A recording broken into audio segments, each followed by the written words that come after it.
ويسألونك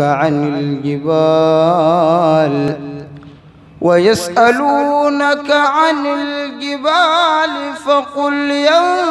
ينسفها ربي نسفا فيذرها قاعا صفصفا لا ترى فيها عوجا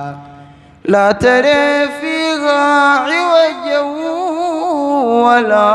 أمتا يومئذ يتبعون الداعي لا عوج له وخشعت الأصوات للرحمن فلا تسمع إلا همسا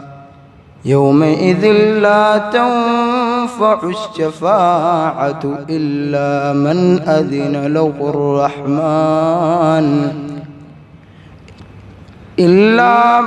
أذن له الرحمن ورضي له قولا